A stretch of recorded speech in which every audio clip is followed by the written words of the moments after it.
अस्सलाम वालेकुम, मैं हूं शाज़ेब खानज़ादा। अमेरिका और कनाडा के बाद अब पाकिस्तानी सरजमीन पर पाकिस्तानी शहरियों के कत्ल में भारतीय एजेंट्स के मुलव्विस होने के शवाहिद पाकिस्तान सरकारी सतह पर सामने ले आया है।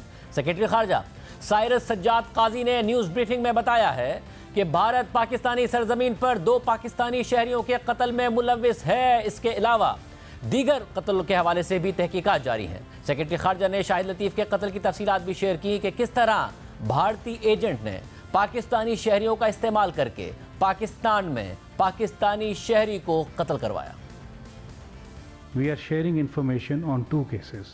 2 केसेस की तफसीलात हम शेयर कर रहे हैं, जबकि बाकी की मालूमात भी हमारे पास हैं और वक्त पर शेयर की जाएंगी। भारतीय शहरी योगेश कुमार ने तीसरे मुल्क में बैठकर प्लान किया। मोहम्मद उमैर जो उस मुल्क में मजदूर था, उसे एक कॉन्टैक्ट के तौर पर इस्तेमाल किया, जिसने पाकिस्तान में मौजूद लोकल क्रिमिनल्स से उसका राब्ता कायम किया ताकि वो शाहिद लतीफ़ को ट्रेस करें और कत्ल कर दें। उन्होंने लोकल क्रिमिनल्स को पैसे दिए ताकि वो शाहिद लतीफ़ की लोकेशन का पता करके उसे कत्ल कर दें, मगर वो ऐसा करने में नाकाम रहे और उसके बाद भी जब कत्ल कराने की मुख्तलिफ कोशिशों में नाकामी हुई तो फिर खुद मोहम्मद उमैर को पाकिस्तान भेजा गया ताकि वो खुद शाहिद लतीफ़ को कत्ल कर दे। मोहम्मद उमैर ने 5 टारगेट किलर्स की एक टीम बनाई जो 9 अक्टूबर 2023 को अपनी पहली कोशिश में तो शाहिद लतीफ़ को मारने में नाकाम रही, मगर 11 अक्टूबर 2023 को दूसरी कोशिश में शाहिद लतीफ़ को मारने में कामयाब हुई। मुल्जिमान के इतराफी बयानात और टेक्निकल शवाहिद की बुनियाद पर कानून नाफिज करने वाले इदारों ने फौरी तौर पर उन लोगों को गिरफ्तार कर लिया जिनमें मोहम्मद उमैर भी शामिल था, जो वारदात के अगले दिन 12 अक्टूबर 2023 को मुल्क से फरार होने की कोशिश कर रहा था। इस पूरी वारदात में मुलविस तमाम लोगों को गिरफ्तार कर लिया गया है और अदालत में उनके खिलाफ केस चलाया जा रहा है। हमारे पास ट्रांजैक्शंस की पूरी तफसीलात मौजूद हैं जो इस गिरोह का ताल्लुक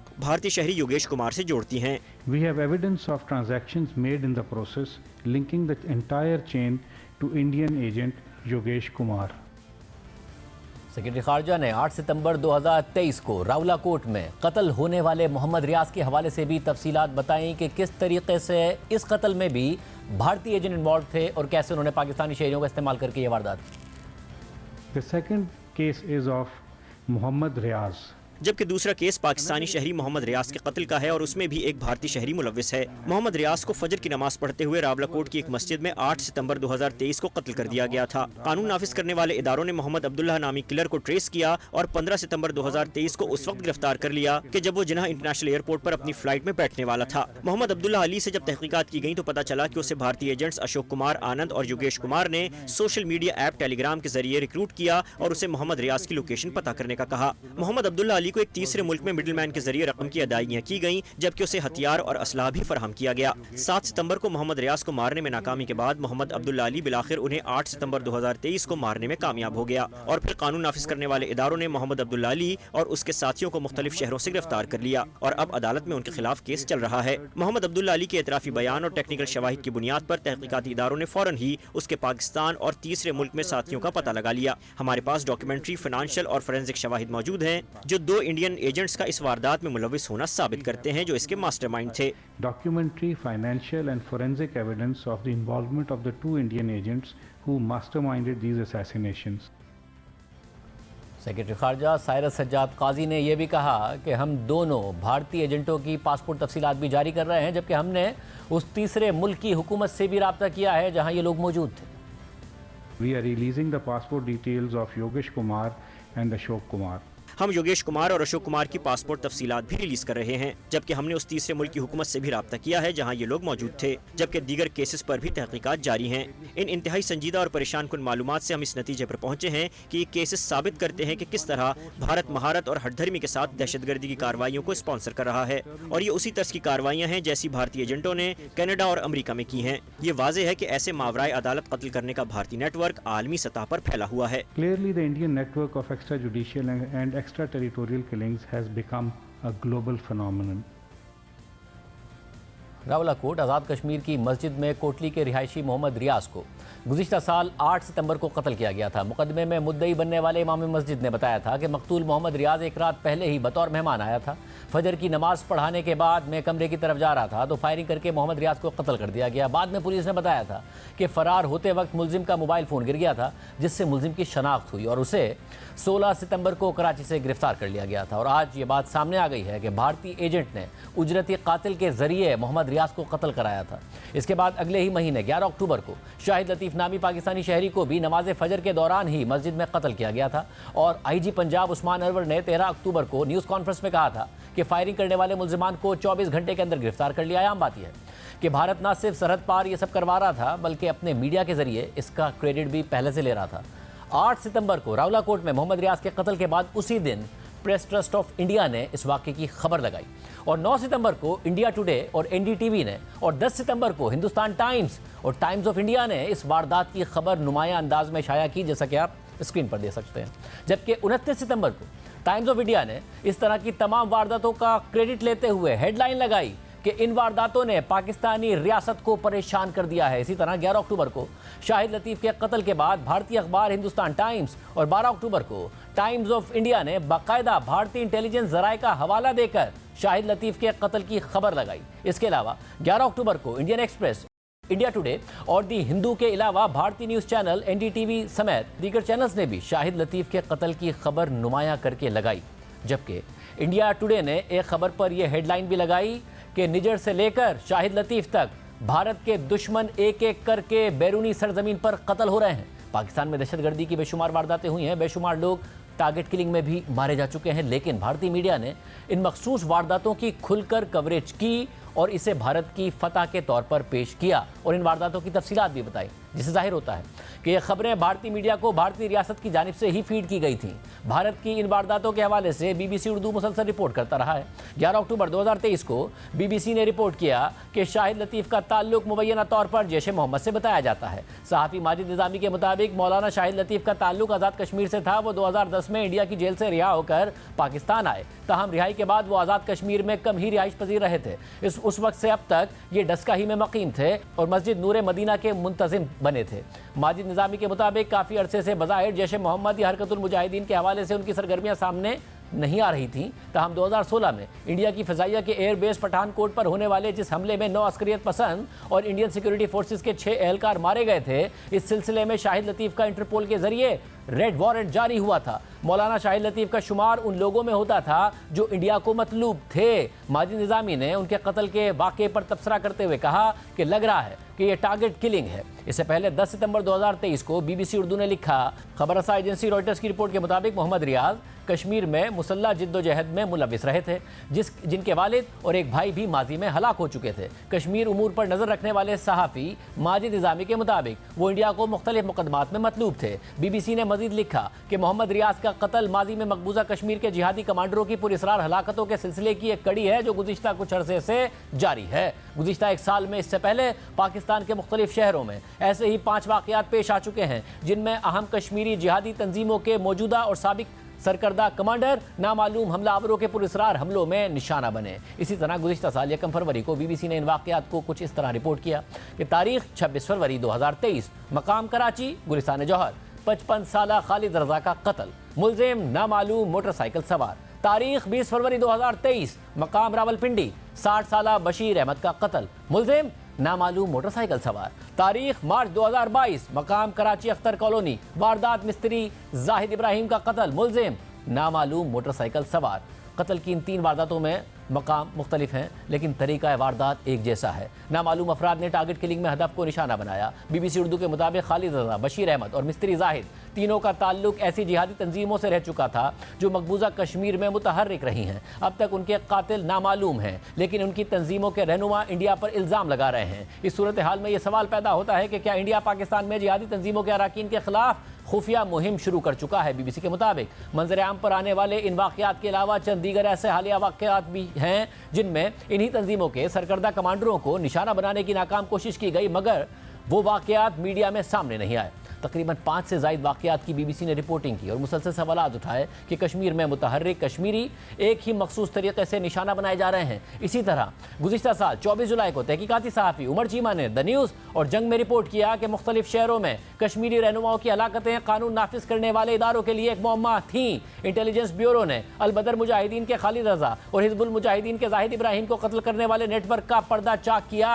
इंटेलिजेंस ब्यूरो ने एक ऐसे नेटवर्क का सुराग लगाया जिसकी क़यादत एक साबिक रेंजर्स कमांडर मोहम्मद अली कर रहे थे। इसके साथ इसके तमाम अराकीन को गिरफ्तार किया गया। मोहम्मद अली ने 2017 से रॉ के लिए काम करने का एतराफ़ किया और बताया कि उसने भारतीय इंटेलिजेंस की हिदायत पर हाफिज सईद और फजलुर रहमान खलील के बेटे हमजा की जासूसी की थी। ये सब भारत की सरहद पार दहशतगर्दी की पहली मिसाल नहीं है, बल्कि इससे पहले अमेरिका और कनाडा जैसे ममालिक बाज़ाब्ता तौर पर भारत पर सरहद पार दहशतगर्दी के इल्ज़ाम आयद कर चुके हैं और ये वाज़ेह कर चुके हैं कि उनके पास ठोस शवाहिद मौजूद हैं। गुज़िश्ता साल 18 जून को खालिस्तान के हामी सिख रहनुमा हरदीप सिंह निजर को कनाडा में गोलियां मारकर कत्ल कर दिया गया था और ख़ुद कनाडा के वज़ीर आज़म जस्टिन ट्रूडो ने पार्लियामेंट में कहा था कि कनाडा के पास ठोस शवाहिद मौजूद हैं कि हरदीप सिंह निजर को के कत्ल में भारतीय हुकूमत के एजेंट मुलविस हैं। इसके बाद गुज़िश्ता साल 22 नवंबर को बरतानिया के अखबार फाइनेंशियल टाइम्स ने खबर शाया की थी कि अमेरिका ने सिख अलहदगी पसंद रहनुमा गुरु पतवंत सिंह को अमेरिका में कत्ल करने की एक साजिश को नाकाम बना दिया है। इसके अगले ही दिन अमरीकी इंतजामिया के एक आला एहलकार ने कहा था कि अमरीकी एजेंसियों ने अमेरिका में एक अलहदगी पसंद सिख रहनुमा को कत्ल करने की साजिश को नाकाम बना दिया और इस साजिश में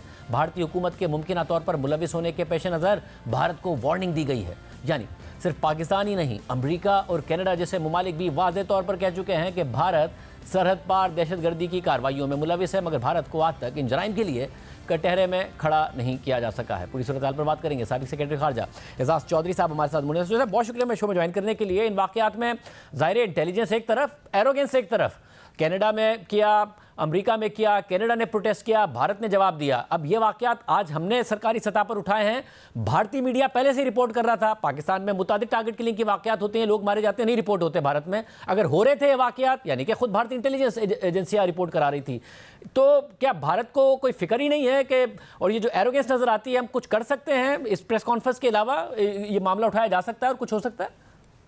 जी, बहुत कुछ हो सकता है और होना भी चाहिए। उसकी वजह यह है कि जिस मुंह जोर तरीके से हिंदुस्तान की इंटेलिजेंस एजेंसी काम कर रही है अमेरिका में, कनाडा में, पाकिस्तान में, और मेरा गुमान है कि बाकी के छोटे मुल्क मालदीव्स हैं, श्रीलंका, मुमकिन उनमें भी कर रहे हों, और थर्ड कंट्रीज की जगह इन्वॉल्व कर रहे हैं, गल्फ से बैठ के ऑपरेट कर रहे हैं। ये इससे यूं लगता है कि जैसे उनको शायद ये गुमान हो गया है कि हिंदुस्तान चूंकि एक बड़ा मुल्क है, will get away with it, हमें कोई पकड़ नहीं सकता। और इस किस्म का जब रवैया होगा तो वो मैं समझता हूँ कि बैनुल अक़वामी सिर्फ पाकिस्तान के लिए लम्हा फिक्रिया नहीं होना चाहिए, पूरी बैनुल अक़वामी बरादरी के लिए होना चाहिए। तो इसलिए पाकिस्तान ने जो भी सबूत के साथ पेश किया है मामला, और मुझे खुशी हुई है इस बात की कि इस दफ़ा वो कहते हैं कि हमारे पास तो और भी बहुत सारे जिनके आपने नाम लिए, ये सारे के सारे केसेस शायद बने हुए हैं, लेकिन ये बहुत ही ठोस सबूत है जिसमें उन्होंने गिरफ्तारियां भी कर ली हुई हैं। तो मेरी ख्वाहिश ये होगी कि इस दफ़ा सिर्फ डोजियर ना बनाए, बल्कि आप लेटर रोगेटरी बनाएं, एक मकामी अदालत में केस बना के एक कानूनी शक्ल की दस्तावेज दें, और वो दस्तावेज आप इंटरपोल को भी दें, यूएन सिक्योरिटी काउंसिल के उसमें भी पहुंचाएं, और बाकी भी जो इदारे हैं, P5 के जो ममालिक हैं, दोस्त ममालिक हैं, सब तक पहुंचाएं। थर्ड कंट्रीज जो इस्तेमाल हो रही हैं उधर तक भी पहुंचाएं, क्योंकि ये पैगाम अब जाना चाहिए और लोग इसको क्रेडिबल समझेंगे।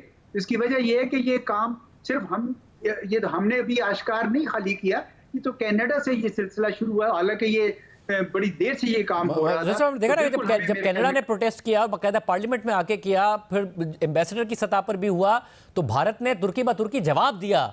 तो आपको लगता है कि हम अगर कुछ करेंगे तो कुछ ना कोई एक्शन हो पाएगा, या कुछ ऐसा होगा जिसकी वजह से भारत कम से कम मजबूर हो ऐसे इकदाम ना करने पर?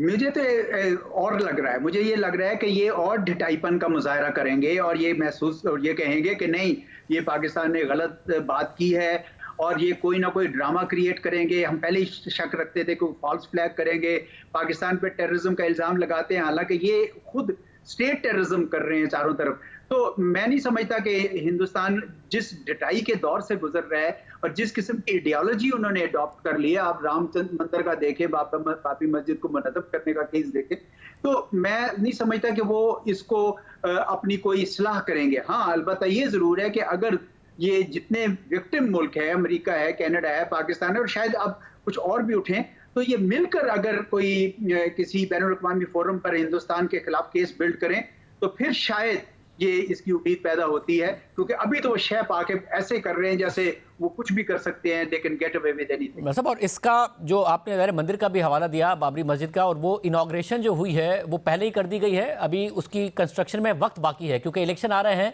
और नरेंद्र मोदी को बाकायदा तौर पर ऑप्टिक्स चाहिए।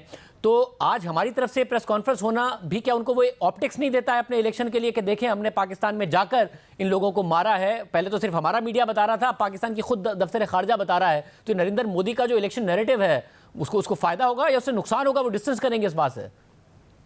याद है आपको, ये कहा करते थे कि हम घुस के मारेंगे, कांटे को कांटे से निकालना होगा। इस किस्म की बातें तो ये पहले से करते थे और फिर उसको प्रैक्टिकल शेप भी दे दी गई है। तो ये यकीनन मेरे ख्याल में वो जिसे कहते हैं ना कि मुझे नहीं लगता कि वो बाज आएंगे। ये मुझे ऐसे कोई तासुर मिल रहा है कि अभी वो जिस शायद अमेरिका के साथ दोस्ती की शय पर या जिस तरह भी है, वो समझते हैं कि अब दुनिया को हमारी जरूरत है, तो हम वो सारे पर काम कर सकते हैं जो बड़ी कोई ताकत करती है। तो इस वजह से लगता है कि ये ढीठपन अभी चलेगा, लेकिन पाकिस्तान को एक्सपोज करते रहना चाहिए इनको। और ये अभी बाबरी मस्जिद और राम मंदिर की आपने बात की, देखें आप, आज ही मैं देख रहा था, वो कह रहे थे कि अब हम मथुरा में जो मस्जिद है उसके ऊपर भी केस बनाएंगे और बाकी भी करेंगे। ये खुदा जाने ये अपने मुल्क को किधर लेके जा रहे हैं, क्योंकि ये उनके लिए ज्यादा नुकसानदेह होगा, दुनिया के लिए और खित्ते के लिए तो होगा ही। बहुत शुक्रिया। एक तरफ जहाँ मुल्क की दो बड़ी सियासी जमातें और उनकी क़यादत भरपूर मुतहर्रिक है, बिला रोक टोक जलसे कर रही है, तो दूसरी तरफ पीटीआई के उम्मीदवारों के पास ना सिर्फ बल्ले का इंतखाबी निशान नहीं है, बल्कि उनकी इंतखाबी मुहिम में रुकावटें डालने की शिकायतें बढ़ती जा रही हैं। कल रात मुल्तान में सीनियर सियासतदान जावेद हाशमी के डेरे पर तहरीक इंसाफ के आज होने वाले वर्कर्स कन्वेंशन को रोकने के लिए पुलिस ने छापा मारा, जिसके बारे में जावेद हाशमी साहब का दावा है कि पंजाब पुलिस के 20 एहलकारों ने रात 1 बजे रिहाइशगाह का मुहासरा कर लिया है और गैर कानूनी तौर पर मेरे घर की चादर और 4 दीवारी का तकद्दुस पामाल करते हुए बिला वारंट अंदर दाखिल हो गए। मेरे दामाद शाहिद बहार हाशमी और नवासे कासिम हाशमी को गैर कानूनी तहवील में ले लिया गया और तमाम मुलाजमीन को गिरफ्तार कर लिया गया। इसके अलावा इस हल्के से कौमी असम्बली के उम्मीदवार और तहरीक इंसाफ के वाइस चेयरमैन शाह महमूद कुरैशी की बेटी मेहर बानो कुरैशी के मुताबिक उनके घर पर भी लोग आए हैं और उनके खानसामा को गिरफ्तार कर लिया है। साथ ही उनके दफातर भी सील करके लोगों को गिरफ्तार कर लिया गया है, जबकि पुलिस का मौक़िफ़ है कि तहरीक इंसाफ ने किसी वर्कर कन्वेंशन की इजाज़त नहीं ली थी। पंजाब भर में दफ़ा 144 के तहत कन्वेंशन या जलसे की पेश की इजाज़त लेना ज़रूरी है। बहरहाल आज कौमी असम्बली के उम्मीदवार मेहर बानो कुरैशी ने इसी जगह आकर वर्कर्स कन्वेंशन से खिताब किया। आम बात यह है कि पीपल्स पार्टी ने इस हल्के से साबिक वज़ीर-ए-आज़म यूसुफ रज़ा गिलानी के बेटे अली मूसा गिलानी को मैदान में उतारा है,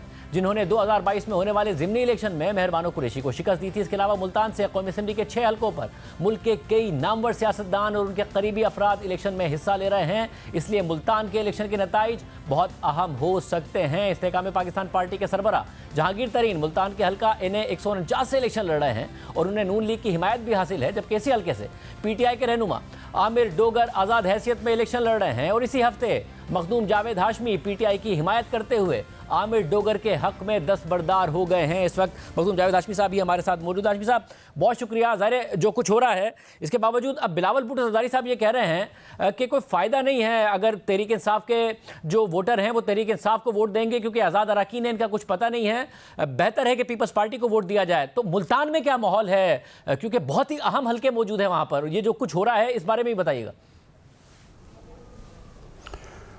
खानज़ादा साहब, मुल्तान का माहौल जो है वो पूरे पाकिस्तान से के माहौल से अलग नहीं है।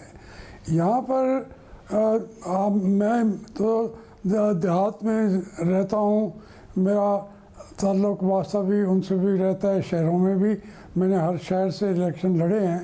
हर शहर की जो वहाँ पे टेम्परेचर है सियासी, उससे भी बाखबर रहता हूँ। असल में ये एक लिहाज से ये एक तरफा इलेक्शन हो गया है।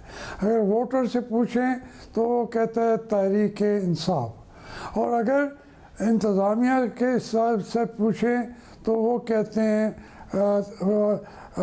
मुस्लिम लीग, वो कहते हैं कभी बिलावल भुट्टो, कभी वो कहते हैं जहांगीर तरीन।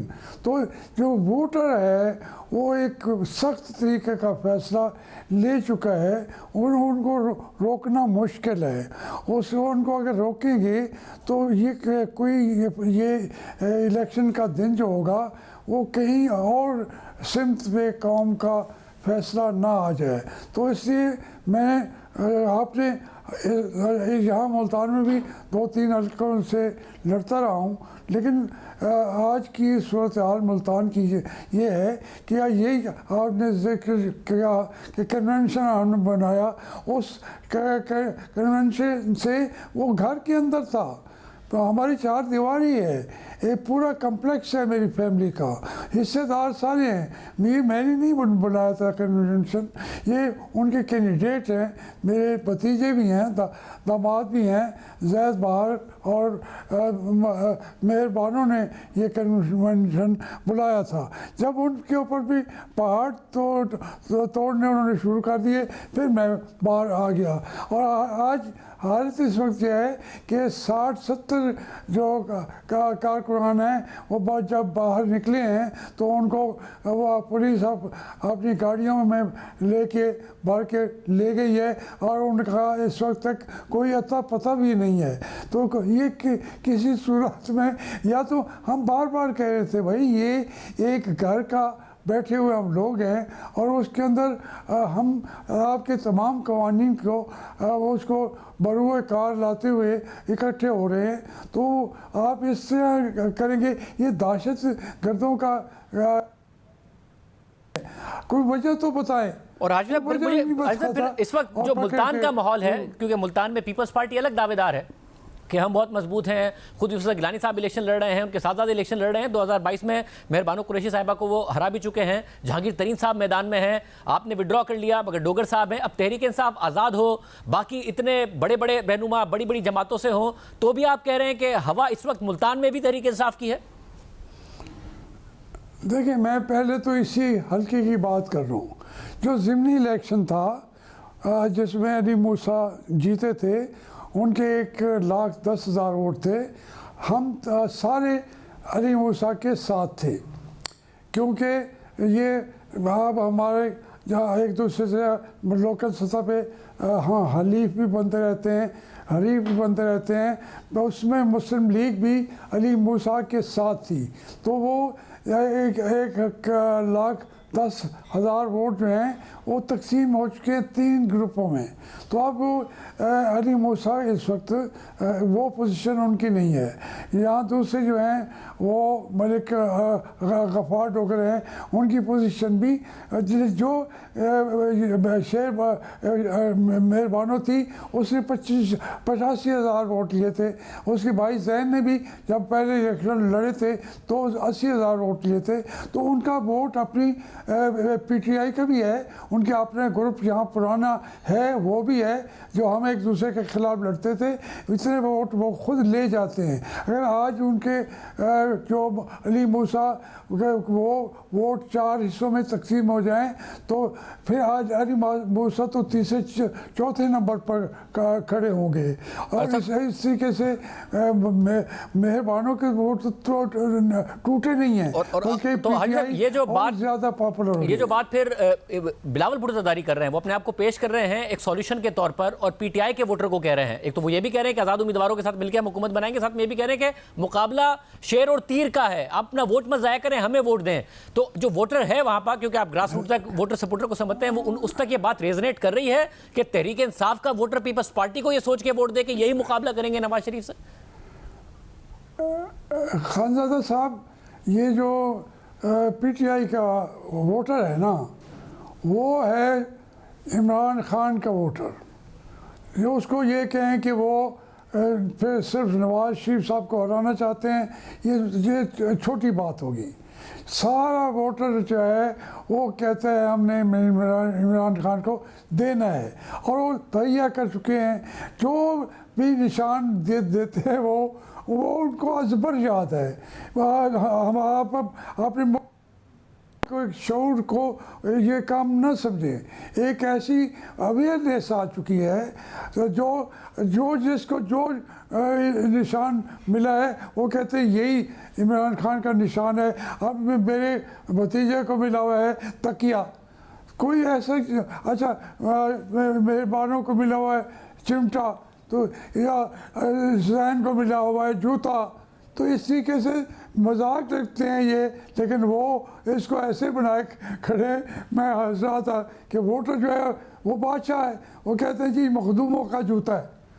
वो नाम ऐसे ऐसे ले लेते हैं कि वो वही, और वो कहते हैं ये इमरान खान का निशान है, ये इमरान खान है। तो हाफिज साहब, एक उसको जो बहुत सारे तो कहीं और जाएगा नहीं। और जो बहुत सारे फैक्टर्स होते हैं कि जी क्योंकि इमरान खान साहब इस वक्त नाअहल हैं, जेल में हैं, वो वजीर आज़म बनते नहीं नजर आ रहे हैं, इन सब के बावजूद भी आप ये कह रहे हैं कि माहौल इतना चार्ज है कि हाई टर्नआउट वाला इलेक्शन होने जा रहा है और वोटर सपोर्टर निकलेंगे। देखिए जी, वो तो अगर हम लोगों की बात करें, वो डिटर्मिन्ड हैं, यकीन के साथ कहते हैं कि हमने जाके वोट दे देना है और फिर हमने अपने वोट गिनवाने भी हैं। हर हल्का इतना तैयार हो चुका है। वो कहते हैं ये कैसे नहीं बनाया गया वज़ीर आज़म इमरान खान को, हालांकि मैं समझता हूँ ये इतना आसान बात नहीं है, लेकिन जो कॉमनर है उसका ज़हन चला गया है, अब उसको कैसे बदलेंगे। बहुत शुक्रिया। आज एक और अहम डेवलपमेंट हुई है। चीफ जस्टिस काजी फाइज ईसा की सरबराही में सुप्रीम कोर्ट के 3 रुकनी बेंच ने पीटीआई के इंतखाबी निशान से मुताल्लिक इलेक्शन कमीशन के फैसले को बरकरार रखने का तफसीली फैसला जारी कर दिया है, जिसमें वाज़ेह तौर पर कहा गया है कि पीटीआई ने इंट्रा पार्टी इंतखाबात नहीं कराए हैं और ना ही वो इस हवाले से कोई सबूत रिकॉर्ड पर लाने में कामयाब हुई है। साथ ही अदालत ने करार दिया है कि इस पूरे मामले पर इलेक्शन कमीशन की बदनीयती जाहिर नहीं हुई है और तहरीक इंसाफ से इंतखाबी निशान छिन जाने की वाहिद जिम्मेदारी खुद तहरीक इंसाफ के उमूर चलाने वालों पर आयद होती है। चीफ जस्टिस काजी फाइज ईसा के तहरीर करदा फैसले के मुताबिक अगर किसी सियासी जमात में इंट्रा पार्टी इंतखाबात नहीं होते हैं तो ये उसके अराकीन के साथ उसके ताल्लुकात को ख़राब कर देता है और किसी पार्टी को महज एक नाम की हद तक महदूद कर देता है जिसका कोई मतलब नहीं होता है।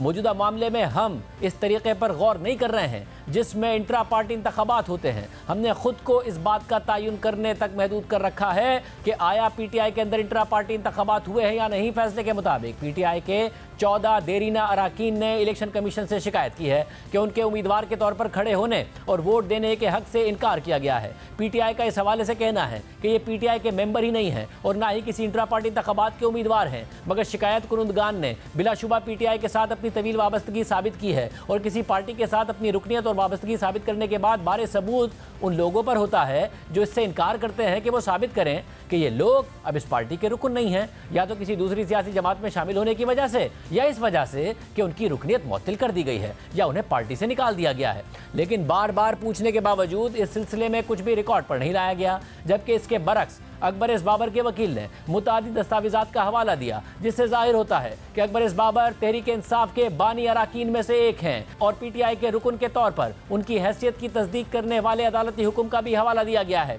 जिसके बाद चीफ जस्टिस काजी फाइज ईसा ने तहरीक इंसाफ के इंट्रा पार्टी इंतखाबात से मुतालिक अपने फैसले में लिखा है कि हमने बार बार पीटीआई के वकील से कहा कि वो किसी भी ठोस चीज़ का हवाला दें जिससे यह साबित हो सकता है कि पीटीआई में इंट्रा पार्टी इंतखाबात की कोई झलक भी हुई थी, लेकिन इसका कोई फ़ायदा नहीं हुआ। पीटीआई ने पेशावर हाई कोर्ट में भी जो मवाद जमा करवाया है वो भी इंतखाबात के इनेकाद की निशानदही नहीं करता। इस अदालत में भी ऐसा कुछ दायर नहीं किया गया जिससे यह साबित हो कि पार्टी के अंदर इंतखाबात हुए थे, जबकि इलेक्शन कमीशन, अकबर इस बाबर और दीगर शिकायत कुरुंदगान ने पीटीआई के इंट्रा पार्टी इंतखाबात से मुतालिक हमारी तवज्जो कुछ अहम चीज़ों की जानिब मबजूल करवाई है, जिसमें से अहम नकात ये हैं कि नामजदगी फॉर्म्स की अदम मौजूदगी और उन 91 उम्मीदवारों के फॉर्म्स की अदम मौजूदगी जिन्होंने पीटीआई के मुताबिक खुद को उम्मीदवार के तौर पर पेश किया था। पार्टी अराकीन को इस जगह के बारे में इतला देने से मुतालिक नोटिस की अदम मौजूदगी जहां से वो नामजदगी के फॉर्म्स वसूल कर सकते थे।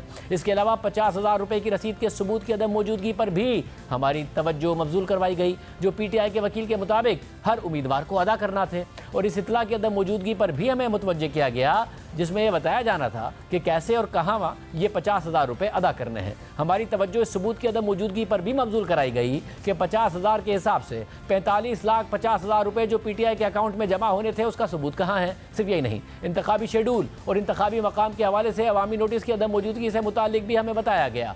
चीफ जस्टिस के फैसले के मुताबिक कोर्ट एसोसिएट से कहा गया कि वो पीटीआई के वकील की मौजूदगी में पीटीआई की ऑफिशियल वेबसाइट तक रसाई हासिल करें ताकि ये मालूम किया जा सके कि आया मज़कूरा मालूमात इस वेबसाइट पर पोस्ट की गई थी या नहीं। लेकिन ऐसा करने पर पता चला कि ये मालूमात वहाँ पर भी मौजूद नहीं थी और पीटीआई के वकील की तरफ से इन इल्ज़ामात की तरदीद नहीं की गई, बल्कि उसके बजाय उन्होंने एक दस्तावेज़ का हवाला दिया जिसमें कहा गया था कि पीटीआई में इंट्रा पार्टी इंतखाबात पेशावर में होने थे, लेकिन उसमें मखसूस मकाम का जिक्र नहीं किया गया था और इलेक्शन कमीशन के पूछे जाने पर इस हवाले से कुछ नहीं बताया गया था। अली जफ़र और गौहर खान ने हमें बताया कि इंतखाबात के इनेकाद की जगह तब्दील करके पेशावर के करीबी वाक़े गाँव चमकनी रख दी गई थी, लेकिन अदालती फैसले के मुताबिक इस सिलसिले में कोई नोटिस जारी नहीं किया गया और ना ही पीटीआई के अरकान को इसके बारे में आगाह किया गया। इस तरह यह बात नाकाबिले तरदीद है कि पीटीआई में इंट्रा पार्टी इंतखाबात हुए ही नहीं थे और पीटीआई के अरकान को इंट्रा पार्टी इंतखाबात लड़ने और उम्मीदवारों को वोट देने का कोई मौका फराहम ही नहीं किया गया था। चीफ जस्टिस काजी फैज़ ईसा के तहरीरी फैसले के मुताबिक हम वाज़ेह करना चाहते हैं कि अगर कोई फर्द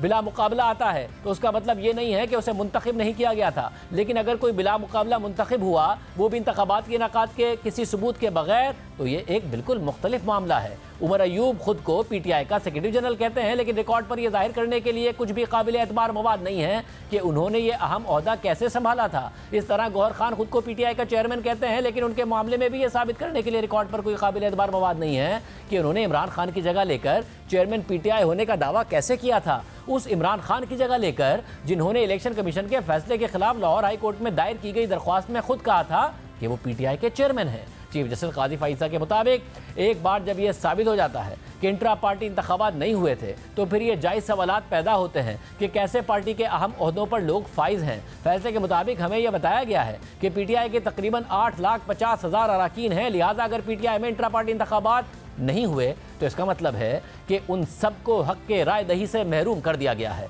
आइन के आर्टिकल 17(2) सियासी जमातें बनाने के हक को तहफ़्फ़ुज़ फराहम करती है। अगर सियासी जमातों के अरकान को पार्टी के इंट्रा पार्टी इंतखाबात में हिस्सा लेने की इजाज़त नहीं है तो उनकी खुद को उम्मीदवार के तौर पर पेश करने, इंतखाबात में हिस्सा लेने और अपनी पसंद के उम्मीदवारों को वोट देने के हक की खिलाफ वर्जी हो जाती है। जिसके बाद चीफ जस्टिस काजी फैज़ ईसा ने इस पूरे मामले से मुताल्लिक कुछ हक़ाइक़ को नकात के तौर पर पेश किया और वाज़ेह किया कि इलेक्शन कमीशन ने बार बार मुतालबा किया और पीटीआई के अंदर इंट्रा पार्टी इंतखाबात कराने की हिदायत की, लेकिन इलेक्शन कमीशन की दरख्वास्तों और हिदायत को नज़रअंदाज कर दिया गया। हाई कोर्ट्स में मुकदमात दायर करके इलेक्शन कमीशन को पीटीआई में इंट्रा पार्टी इंतखाबात के मामले की तहकीकात करने या फैसला देने से रोका गया। जब इलेक्शन कमीशन ने हुक्म दिया कि पीटीआई में इंट्रा पार्टी इंतखाबात कराए जाएं तो उसकी पैरवी नहीं की गई और दोबारा हाई कोर्ट से रुजू किया गया। लाहौर हाई कोर्ट के 5 रुकनी बेंच को पीटीआई में इंट्रा पार्टी इंतखाबात के हवाले से दरख्वास्त के काबिल समात होने पर गौर करना था, लेकिन दरख्वास्त गुजार ने केस को बगैर किसी तवज्जो के छोड़ दिया और इसी मामले को किसी और हाई कोर्ट में उठा दिया।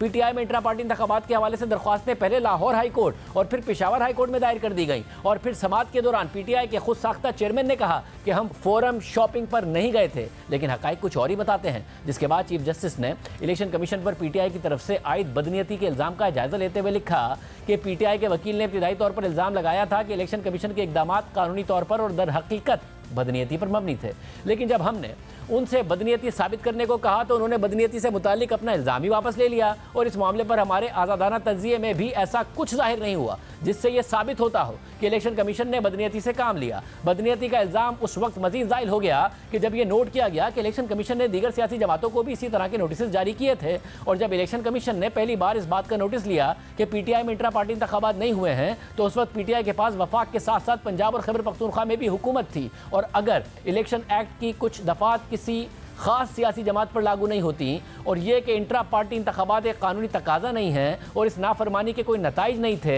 जिसमें इंतखाबी निशान के हक से महरूम करना शामिल है, तो ये तभी मुमकिन होगा जब पहले ये फैसला कर लिया जाए कि ऐसी सियासी जमात कानून से बालातर है। चीफ जस्टिस काजी फैज़ ईसा के तहरीर करदा फैसले के मुताबिक रिकॉर्ड से यह वाज़ेह है कि इलेक्शन कमीशन ने कानून के मुनाफिक काम नहीं किया और ना ही मनमानी की। इलेक्शन कमीशन ने मुसलसल और बार बार पीटीआई में इंट्रा पार्टी इंतखाबात कराने का मुतालबा किया। इब्तिदाई तौर पर कोरोना के फैलाव का बहाना इंतखाबात ना कराने के लिए इस्तेमाल किया गया था और इलेक्शन कमीशन से 1 साल की तौसी तलब की गई थी और इलेक्शन कमीशन ने तौसी दी भी और फिर उस तौसी की भी मुद्दत खत्म हो गई, लेकिन फिर भी इंट्रा पार्टी इंतखाबात नहीं हुए। फैसले के मुताबिक इलेक्शन कमीशन ने पार्टी के अंदर इंतखाबात कराने के बार बार मौके दिए, लेकिन कोई फायदा नहीं हुआ, जिसके नतीजे में इलेक्शन कमीशन ने शोकॉज नोटिस जारी किया, लेकिन उसे भी संजीदगी से नहीं लिया गया। जिसके बाद इलेक्शन कमीशन ने यह हुक्म जारी किया और हिदायत की कि पीटीआई में इंट्रा पार्टी इंतखाबात कराए जाएं, जिसके जवाब में बगैर किसी माकूल वजह के इस हुक्म को लाहौर हाई कोर्ट में चैलेंज कर दिया गया और जब वहां से कोई साजगार नतीजा हासिल नहीं हो सका तो फिर पेशावर हाई कोर्ट में से रुजू किया गया। फैसले के मुताबिक पीटीआई के उमूर को देखने वालों ने कानून को नजरअंदाज किया है। इलेक्शन कमीशन की हिदायत में उनसे कानून की तामील करने का मुतालबा किया गया था और पीटीआई ने बार बार दरख्वास्तें पहले एक हाई कोर्ट में और फिर दूसरी हाई कोर्ट में दायर की। फैसले के मुताबिक पीटीआई के वकील अली जफर का बुनियादी जोर आइन के आर्टिकल 17 की शिक 2 पर था ताकि यह दावा किया जा सके कि सियासी जमात बनाने के हक की जमानत दी गई है, और ये कि कई सालों से इस अदालत ने आर्टिकल 17 की शिक 2 की मजबूती से तशरीह की है ताकि ये यकीनी बनाया जा सके कि एक सियासी जमात एक ही इंतखाबी निशान के तहत इंतखाबात लड़ सकती है। इस हवाले से अली जफर ने बेनजीर भुट्टो केस का हवाला दिया, जिसका फैसला सुप्रीम कोर्ट के 12 रुकनी बेंच ने किया था। फैसले के मुताबिक पीटीआई के वकील अली जफर ने इलेक्शन एक्ट को कोई हैसियत न देते हुए ये दलील दी कि इसकी दफा जिसके तहत पार्टी के अंदर इंतखाबात कराने और जुर्माने की सूरत में पार्टी का निशान छीनने की बात की गई है, वो आइन के आर्टिकल 17 की खिलाफ वर्जी है और बेनजीर भुट्टो केस के फैसले के पेश नजर कायम नहीं रह सकती। मगर अली जफर ने यह बात इस चीज को नजरअंदाज करके की है कि इलेक्शन एक्ट को जमहूरी तौर पर मुंतखब पार्लियामेंट ने नाफिज किया था, और यह भी कि इसे जल्दबाजी में नाफिज नहीं किया गया था, बल्कि कानून का मुसविदा कौमी असेंबली की कायमा कमेटी को भेजा गया। फिर उस पर 4 दिन तक कौमी असेंबली में बहस हुई, जिसके बाद उसे सेनेट को भेजा गया और सेनेट की कायमा कमेटी में इसकी मुकम्मल जांच पड़ताल की गई। और पीटीआई के एक सेनेटर ने मशवरा दिया था कि हर 5 साल बाद पार्टी के अंदर इंतखाबात कराने के बजाय ऐसे इंतखाबात हर 3 साल में कराए जाएं, जैसा कि पीटीआई के आइन में फराहम किया गया था। लेकिन इस तजवीज़ को मंजूर नहीं किया गया। चीफ जस्टिस काजी फ़ईसा के तहरीर करदा फैसले के मुताबिक यह कहना कि आर्टिकल 17 की शिक 4 को आइन से 18वीं तरमीम के जरिए हटा दिया गया था, इसलिए अब पार्टी के अंदर इंतखाबात की ज़रूरत नहीं है, यह गलत दलील है, और अगर ये दलील कबूल कर ली जाए तो तबाहकुन नताइज का बाइस बन सकती है। आइन में इसी तरमीम के जरिए आर्टिकल 17 की शिक 2 की उस शर्त को भी हटा दिया गया था जिसमें नफरत अंगेजी पर पाबंदी आयद की गई थी। लिहाजा अगर उसी मज़े का खेज इस्तदलाल को लागू किया जाए तो अब एक सियासी जमात नफरत अंगेजी भी कर सकती है। आइए मजीद फर्ज करें कि आइन में एक शिक थी जिसके तहत सियासी जमातों को इंतखाबी निशानात फराहम करने का तकाजा था, और एक आइनी तरमीम ने ज़रूरत को ख़त्म कर दिया लेकिन इसे कानून साजी में शामिल कर दिया। तो इस तब्दीली का मतलब ये नहीं होगा कि कोई सियासी जमात अब इंतखाबी निशान की हकदार नहीं रही। आइन का आर्टिकल 17 भी खास तौर पर इंतखाबात के इनेकाद का जिक्र नहीं करता है। इसी नाकिस इस्तदलाल की बुनियाद पर यह दावा भी किया जा सकता है कि मुल्क में इंतखाबात कराने की कोई ज़रूरत नहीं थी, इसलिए इसमें कोई शक नहीं हो सकता कि इंतखाबात हमेशा होने चाहिए और ये हर शहरी का बुनियादी हक है। अदालती फैसले के मुताबिक दोनों इतराफ़ के वकला ने अपनी अपनी गुजारिशात की हिमायत में बेनज़ीर भुट्टो के केस पर इन्हिसार किया, इसलिए बेनज़ीर भुट्टो केस के पस मंज़र और हक़ाइक़ पर गौर करना और उसमें क्या फ़ैसला किया गया था उसका जायज़ा लेना मुनासिब होगा। मोहतरमा बेनज़ीर भुट्टो पाकिस्तान पीपल्स पार्टी की शरीक चेयरपर्सन थी और उन्होंने आइन के आर्टिकल 184(3) के तहत इस अदालत में एक आइनी पटिशन दायर की थी, जिसमें 1976 के रोपा एक्ट की दफ़ा 21 को इस हद तक चैलेंज किया गया था कि इसमें यह शर्त लगाकर तब्दीली की गई थी कि इंतखाबी निशानात हर उम्मीदवार को अलग से दिए जाएंगे, न कि सियासी जमातों को दिए जाएंगे। दरख्वास्त गुजार ने यह हिदायत देने की भी दरख्वास्त की कि फरीक़ैन को पार्टी बुनियाद पर आम इंतखाबात कराने की हिदायत की जाए, और यह दुरुस्त दावा किया गया था कि कानून में मज़कूरा तब्दीलियाँ आइन के आर्टिकल 17 से मुतसादिम हैं। फैसले के मुताबिक रूपा एक्ट की मज़कूरा शिक में ऑर्डिनेंसेस के जरिए तरमीम की गई थी, जिसे जनरल ज़ियाउल हक ने जारी किया था, और इन तरामीम ने सियासी जमातों को अपने उम्मीदवारों के लिए मुश्तरका इंतखाबी निशान हासिल करने से माजूर कर दिया था, जिसका मतलब ये था कि आम इंतखाबात गैर पार्टी बुनियादों पर होंगे। फैसले के मुताबिक हमारे सामने जो मुकदमा है वो हक़ाइक़ और कानून दोनों के लिहाज से बेनज़ीर भुट्टो केस से बिल्कुल मुख्तलिफ है। सबसे पहले ज़ेर गौर कानून इलेक्शन एक्ट है, जिसे जमहूरी तौर पर मुंतखब पार्लियामेंट ने नाफिज किया था। इसके बरक्स रोपा में की गई मुतनाज़ तरामीम एक फ़र्द ने की थी। दूसरी बात यह है कि इलेक्शन एक्ट सियासी जमातों की अहमियत को तस्लीम करता है और इसके लिए ज़रूरी है कि आम इंतखाबात पार्टी की बुनियाद पर मुनक़िद किए जाएँ। तीसरी बात यह है कि इलेक्शन एक्ट सियासी जमातों को मजबूत करने की कोशिश करता है और यह हुक्म देता है कि हर सियासी जमात में इंट्रा पार्टी इंतखाबात होने चाहिए। चौथी बात यह है कि यह कानून इस बात को यकीनी बनाने के लिए मौजूद है कि सियासी जमातें जमहूरी हैं और जमहूरी रहें, और उनके अरकान को अपने सियासी ओहदों की ख्वाहिश रखने का मसावी मौका दिया जाना चाहिए। पांचवी बात यह है कि अगर कोई सियासी जमात वक्तन फ़वक्तन इंट्रा पार्टी इंतखाबात का इनेकाद नहीं करती है तो कानून में उसके नताइज का भी जिक्र है, यानी पार्टी अपने इंतखाबी निशान हासिल करने की अहल नहीं रहेगी। अदालती फैसले के मुताबिक हम बेनज़ीर भुट्टो केस के फैसले से मुकम्मल इत्तफाक करते हैं और इसी इस्तदलाल पर इन्हिसार करने से इंट्रा पार्टी इंतखाबात की अहमियत भी कायम होती है। अदालती फैसले के मुताबिक पीटीआई इंट्रा पार्टी इंतखाबात ना कराने के नतीजे में इंतखाबी निशान हासिल करने के लिए नाअहल हो गई है, जिसकी वाहिद जिम्मेदारी पीटीआई के मामलात चलाने वालों पर है जो पार्टी में जमहूरियत नहीं चाहते थे। उन्होंने यकतरफा और मनमानी के जरिए पीटीआई के 8,50,000 अरकान को बिल्कुल नज़रअंदाज करते हुए एक सियासी जमात पर कब्जा कर लिया। उनके इकदामात की वजह से और जमहूरियत के बुनियादी उसूलों यानी इंतखाबात ना कराने की वजह से पार्टी को नुकसान उठाना पड़ा और वो अपना इंतखाबी निशान हासिल करने के लिए नाअहल करार दे दी गई। किसी सियासी जमात को कभी भी किसी मामूली खिलाफ वर्जी की वजह से अपने इंतखाबी निशान से महरूम नहीं रहना चाहिए, लेकिन पार्टी के अंदर इंतखाबात को तर्क करना कानून और आइन की बड़ी खिलाफ वर्जी है। पीटीआई के इंचार्ज पार्टी के अंदर इंतखाबात ना कराने पर अटल थे और सिर्फ उनकी लापरवाही ने पीटीआई को उसके निशान से महरूम कर दिया। अगर इंट्रा पार्टी इंतखाबात हुए होते तो इलेक्शन एक्ट में शामिल तमाम फवाइद हासिल होते, जिसमें पार्टी को इंतखाबी निशान मिलना भी शामिल है। जिसके बाद अदालत ने अपने फैसले में लिखा कि पेशावर हाई कोर्ट के फैसले में यह करार दिया गया था कि इलेक्शन एक्ट का इस मामले में दायरा इख्तियार है और इस सूरत हाल में इसकी फाइंडिंग्स में इस अदालत के पास मुदाखलत का मैंडेट नहीं, लेकिन इसके बावजूद मुअज़्ज़िज़ जजेस ने इस मामले में मुदाखलत की और इलेक्शन कमीशन का फैसला गैर कानूनी करार देकर खुद अपनी ही नफी कर दी। ये पेशावर हाई कोर्ट के 10 जनवरी के फैसले को मुस्तरद करने की और इलेक्शन कमीशन के 22 दिसंबर के फैसले को बरकरार रखने की तफसीली वजूहात हैं और पीटीआई पहले ही रिव्यू में जाने का ऐलान कर चुकी है। तफसीली फैसले पर बात करने के लिए हमने गौहर खान साहब को दावत दी और प्रोग्राम में नहीं आए हैं। प्लेटफॉर्म हाजिर है, प्रोग्राम लाइव है, वो हमें ज्वाइन कर सकते हैं, प्रोग्राम में शामिल करते हैं। बार बार के ऐलानात, इकदामात और उनमें नाकामी के बाद एफबीआर ने ताजिरों और रिटेलर्स से उनकी आमदनी पर टैक्स लेने की एक सादा स्कीम लाने का फैसला किया है, जिससे डॉक्यूमेंटेशन बढ़ाने और इनफॉर्मल इकोनॉमी को ख़त्म करने की एक बार फिर कोशिश की जाएगी। नुमाइंदा जियो न्यूज़ अशरफ मलखम की खबर के मुताबिक ज़राए का दावा है कि एफबीआर इलेक्शन से पहले ताजिरों के लिए रिटेलर स्कीम मुतारिफ कराएगा। एफबीआर ने ताजिरों की रजिस्ट्रेशन के लिए ताजिर दोस्त मोबाइल ऐप तैयार कर ली है। टैक्स नेट से बाहर ताजिरों को दोस्त ऐप के जरिए रजिस्टर किया जाएगा। खबर के मुताबिक ताजिर दोस्त ऐप के जरिए दुकानदारों की आमदनी का रिकॉर्ड एफबीआर को मौसूल होगा। दुकानदारों पर सालाना आमदनी के मुताबिक टैक्स आयद होगा जो माहाना वसूल किया जाएगा। कराची, लाहौर, पेशावर और कोयटा में रिटेलर्स से 100 अरब रुपए टैक्स मुतवक्के है। दूसरे मरहले में दीगर शहरों के ताजिरों की रजिस्ट्रेशन शुरू की जाएगी। मुल्क भर के रिटेलर्स पर टैक्स लगाए जाने से तकरीबन 300 अरब रुपए से जायद आमदनी मुतवक्के है।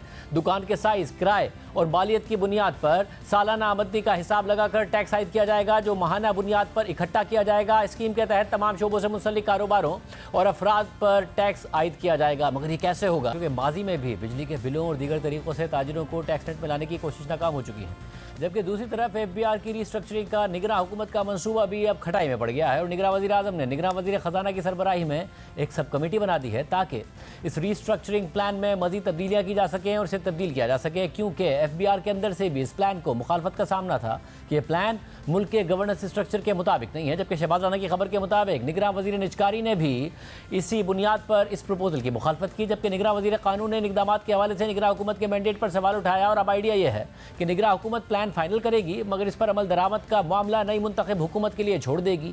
नए प्लान के तहत एफबीआर को खत्म करके 2 नई ऑर्गेनाइजेशंस कायम करना था, जिसमें एक फेडरल कस्टम बोर्ड और दूसरा फेडरल इनलैंड रेवेन्यू होगा। जबकि प्लान में tax policy board, custom oversight board और इनलैंड रेवेन्यू ओवरसाइट बोर्ड बनाने की तजवीज़ थी, मगर काबीना ने इस प्लान की मंजूरी नहीं दी। इस वक्त पाकिस्तान में कस्टम ग्रुप टोटल टैक्सेस का 40% और बाकी 60% इनलैंड रेवेन्यू इकट्ठा करता है और ये शेयर दरामदाद में कमी की वजह से कम हुआ है, वरना एक साल पहले तक कस्टम ग्रुप का शेयर 54% तक पहुंच गया था। और एफबीआर खत्म करके दोनों ग्रुप्स को अलग अलग करने पर एक एतराज़ ये था कि इससे टैक्स स्ट्रक्चर टूट जाएगा। साबिक वज़ीर ख़ज़ाना इसाक डार ने भी हमारे प्रोग्राम में कहा था कि इस प्लान को अच्छे तरीके से रिव्यू करने की ज़रूरत है। इस हवाले से बात करेंगे, हमारे साथ मौजूद है द न्यूज़ के नुमाइंदे मेहताब साहब। बहुत शुक्रिया मुझे ज्वाइन करने के लिए। ये एक और कोई प्रैक्टिकल आपको कोई लग रहा है कि कुछ हो पाएगा, ये एक ख्वाहिश ही है जिस पर फिर नहीं अमल दरामद हो पाएगा? जी बिस्मिल्लाहिर्रहमानिर्रहीम। देखिए, बुनियादी तौर पे ये जो स्पेशल इन्वेस्टमेंट फैसिलिटेशन काउंसिल है, इसके लास्ट इजलास के दौरान ये इसकी मंजूरी दी गई कि एक सिंप्लीफाइड रिटेलर्स के लिए स्कीम जो है वो मुतारफ़ करवाई जाएगी। उसकी डिटेल्स जैसे आपने बताई हैं बिल्कुल इसी तरह से हैं। एक ऐप जो है वो डेवलप की जा रही है और उसमें आसान तरीके से उनकी जो रेंट है उसको सामने रखते हुए और साइज़ को सामने रखते हुए एक स्कीम जो है वो मुतारिफ़ करवाई जाएगी। पाकिस्तान का अगर आप जीडीपी देखें तो तकरीबन 18% के लगभग जो है वो जीडीपी में रिटेल और होलसेल का जो है वो कंट्रीब्यूशन है, लेकिन उनकी अगर टैक्स नेट के अंदर आप देखें कंट्रीब्यूशन तो वो बड़ी मिनिमल है। तो इसी वजह से हुकूमत ये कोशिश कर रही है और ये एक ऐसे केयर टेकर सेटअप के दौरान ये कोशिश की जा रही है, चूँकि लॉ अब बन चुका है, सिर्फ एफबीआर ने उसको अनाउंस करना है, एक स्कीम लेकर आनी है। तो लास्ट जो एसआईएफसी की मीटिंग हुई उसमें इन प्रिंसिपल उन्होंने इसकी अप्रूवल दे दी है और 15 दिन का टाइम दिया है कि आप इसको इम्प्लीमेंट करें। ये जो SIFC की मीटिंग थी ये 8 जनवरी को जो है वो हुई थी। मतलब अगर इसमें मसला है कि क्या कोई वॉलंटियर तो नहीं करेंगे ताजर, माजी में भी नहीं किया, वो तो प्रोटेस्ट करना शुरू कर देते हैं। तो इस ऐप के जरिए, जैसे दोस्त ऐप का नाम दिया, जबरदस्ती किस तरीके से उनको लाया जाएगा, उनका डेटा किस तरीके से आएगा इसमें? आप बिल्कुल ठीक कह रही हैं। असल में देखिए मसला ये है कि अभी तक उसके बाद फैसला ये हुआ कि ताजरों के साथ एक मीटिंग कर ली जाए और उसके बाद फाइनेंस मिनिस्टर उसकी अप्रूवल दे देंगी। लेकिन अभी तक जब मैं आपसे बात कर रहा हूँ इस बारे में ये नहीं पता कि 15 दिन की वो डेडलाइन ये कब अचीव करने जा रहे हैं।